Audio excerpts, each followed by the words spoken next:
The Steelers are 2-6 on the season, and Mike Tomlin and the Pittsburgh Steelers might have to, accept the inevitable. Hey guys, welcome back to Football Breakdown, the place for all your latest NFL breakdowns. Before we start, please take a second to hit the like button and subscribe to our channel, and don't forget to hit that notification bell to get notice of our upcoming videos and stuff that you probably already knew. You've been on YouTube before, but anyways, today, we're going to break down the 2022 Pittsburgh Steelers. We're having a rough season thus far and are facing a lot of criticism. 9 weeks in, and there are already talks about whether they should give up on the season, or tank for a good draft pick, or try to make the best out of the remainder of the season and just finish strong.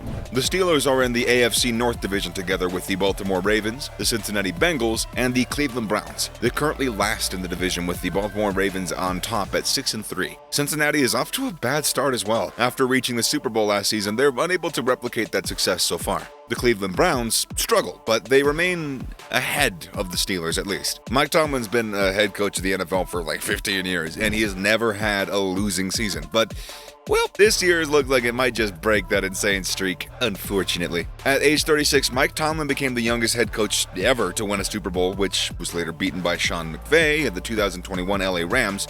Tomlin has never had a losing record during his 15 seasons as a head coach, which is also the longest ever streak in the NFL. Trouble is rising, however. Currently, they are at 2 wins and 6 losses. With 17 games in a season, they would need to win 7 out of the next 9 games to not have a losing record for the first time in Tomlin's career, which, with all due respect, that seems to be a bit of a hard ask, a bit of a struggle with this team, this Steelers this year. For the first time since his rookie year in 2004, the Steelers are without Big Ben Roethlisberger this year. The 21-2022 season marked the end of the franchise legend at the quarterback position. The Steelers signed former Buffalo Bill Mitch Trubisky on a 2-year contract and selected Pittsburgh's Kenny Pickett in the first round of the draft at pick 20 as Roethlisberger gets ready to watch his old team from his sofa this season. It's safe to say that both newly acquired QBs have yet to take the entire team on their back. The Steelers' chances of contending for a playoff spot in 2022 doesn't really look good after they return from their bye week and are currently 2-6 overall. In spite of all these horrifying stats, the Pittsburgh Steelers are leading the NFL in one of the most abhorrent categories of all, worst point differential in the NFL, which is currently -77. In addition to their bad record, the Steelers made some questionable choices at the trade deadline, choosing to send Chase Claypool, a wide receiver in his 3rd season, to the Chicago Bears in exchange for a 2nd-round pick in the 2023 NFL Draft. They traded William Jackson III from the Washington Commanders, adding a decent player to their secondary. No big moves to ignite a great turnaround for their season. But with the absence of Chase Claypool, 2nd-round pick George Pickens is expected to take the next step to provide that extra spark that's needed for this offense. I think George Pickens might just be a good pick. No? Nobody? Okay, all right. Well, he's already had some pretty mind-boggling catches, which shows us that he's definitely capable of being WR1, the spot held by Antonio Brown. At least once upon a time. Brown once established himself as one of the top receivers in the NFL during his 9 years with the Steelers. He really could have helped this former team out had he been in the same shape as he was in his glory days. Head coach Mike Tomlin even briefly discussed the possibility of Brown returning to the team on the Pivot podcast, but said that there was absolutely no intention to bring him back. Do you guys think that George Pickens has what it takes to become the next AB for the Steelers? Let us know in the comments. The 21-year-old showed glimpses of his potential in the first 8 weeks, and Kenny Pickett should now provide him with plenty of targets. In 5 games between weeks 3 and 7, the youngster received 6 or more targets, but the Philadelphia Eagles held him without a reception in week 8. Struggling running back Najee Harris has not been able to bring the offensive spark with the running game either. Thus far, only having 1 rushing touchdown on the season against the Browns, it's been a very quiet season. Is currently averaging only 3.3 yards per carry and has never had a single game above 75 yards this year. Receiving, he has 2 touchdowns on the year, but again, not enough to put the team on his back and single-handedly bring them in a win. It's unfair to attribute all of the blame for the Steelers' run game to Harris, since the offensive line has also struggled with consistently creating running lanes. But regardless of who's to blame, establishing a reliable running game, it's essential for the remainder of the season, and taking off some of the pressure of the quarterbacks. The offense also requires some more splash plays, as they're currently ranked last in plays longer than 40 yards this season, with literally just 1. Even with fairly explosive plays, they are 3rd to last in the league of plays of 20 yards or more.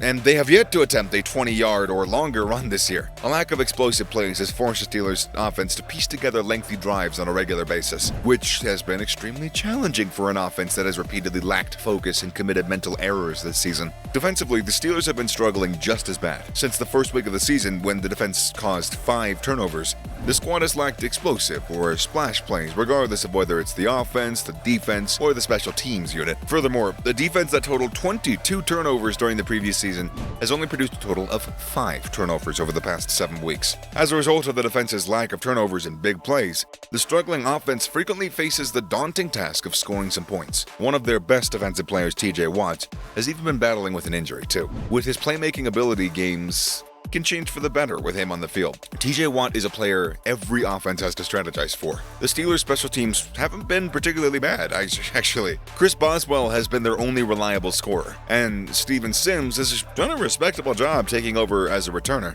With a final score of 33-8 against the Buffalo Bills in Week 5, the Pittsburgh Steelers suffered their worst defeat in 30 years. Mike Tomlin, the team's head coach, admitted fault for the group's poor performance. "We were a disaster in all 3 aspects. We need to take that on, starting with me," the coach told Brooke Pryor of American ESPN. "When it's that bad overall, it starts with me. We need to focus on solutions." Tomlin is willing to make whatever adjustments are required to get the franchise back on track. He will not, however, alter the coaching staff without a promise of improved outcomes. "I'm open, but I don't want to change just for the sake of changing, to create a scapegoat, so to speak," the head coach explained. "If the changes produce better results, or if we feel they put us in a position to get better results, then I'm certainly open to them." It doesn't take a football genius to realize that Pittsburgh's NFL season is over.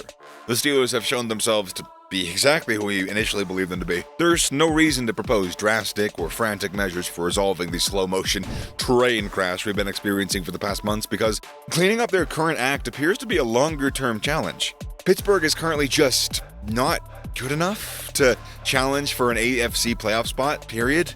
Knowing the Steelers franchise, they're not going to make any premature or emotional decisions this season, so all is definitely not lost.